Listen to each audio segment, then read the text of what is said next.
সমুদ্র সৈকতের সোনালি বালির প্রান্তরে ঝলমল করা সূর্য, ধবল ফেনার মতো ঢেউ এবং মনোরম বাতাস সকলকে মুগ্ধ করে তোলে।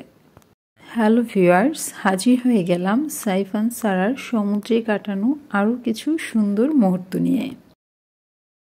বের হয়ে আমরা যখন সমুদ্র সৈকতের উদ্দেশ্যে রওনা হলাম, তখন মনে হচ্ছিল যেন অনেক অপেক্ষার অবসান হতে যাচ্ছে।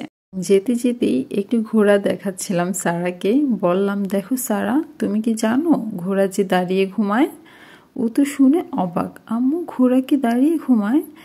এই তো আমরা সবাই মিলে সমুদ্র সৈকতের অনেক কাছাকাছি চলে আসছি।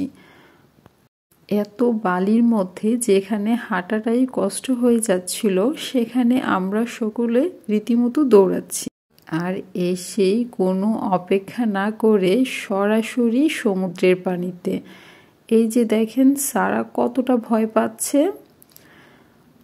সাইফান কিন্তু ভালোই এনজয় করছিল, কিন্তু সারা এত ভয় পাচ্ছিল যে পানিতে যেতেই যাচ্ছে না, ওর আব্বুর কোলে উঠে বসেই আছে।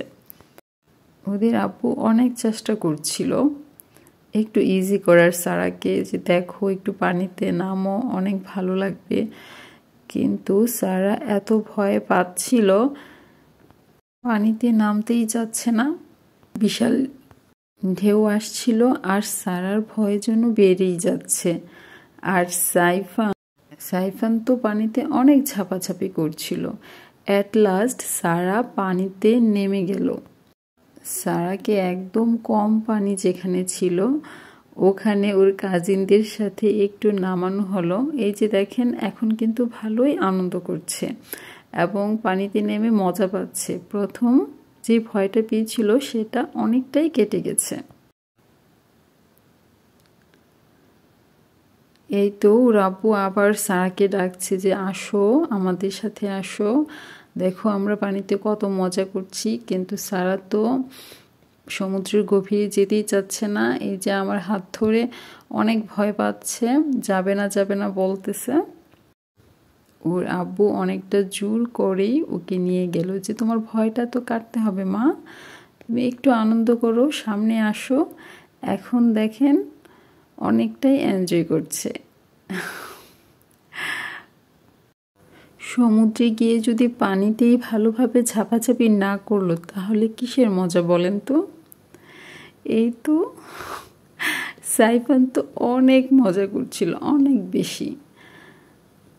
সারাও শেষ মুহূর্তে মজা করেছিল পানিতে নেমে। ওর আব্বু যখন ওর সাথে একটু ফান করছিল, ও তখন ভালোই মজা পাচ্ছিল।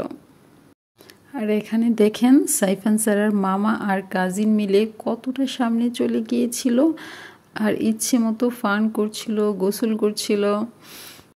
সাইফানকে ওর আব্বু বলছিল, চলো যাই আমরা তোমার মামার কাছে, আরও সামনে যাব। সাইফান তো রাজি, হ্যাঁ যাব, আরও সামনে যাব, আরও গভীরে যাব সমুদ্রের। ও তো রীতিমতো নাচতেছিল। আর দেখেন সারা আবারও কোলে, আবার সে ওর আব্বুর কোলে উঠে গেল। ওর আব্বুর কোলে উঠে ও সব থেকে নিরাপদ মনে করছিল। সাইফান সারা কিন্তু কোনো দিনও পুকুরেও গোসল করেনি। আর এখানে এসে দেখেন এত এত পানিতে নেমে ওদের অবস্থা তো একটু সংকীর্ণ হওয়ারই কথা, তাই না?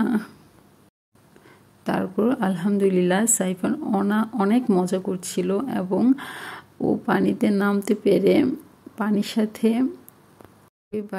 সাথে মিশিয়ে আনলিমিটেড ফান কিন্তু চলতেই থাকবে। আরও কিছু সুন্দর ভিডিও আসবে সাইফান স্যারের। আজকের মতো বিদায় নিয়ে নিচ্ছি। আল্লাহ হাফেজ।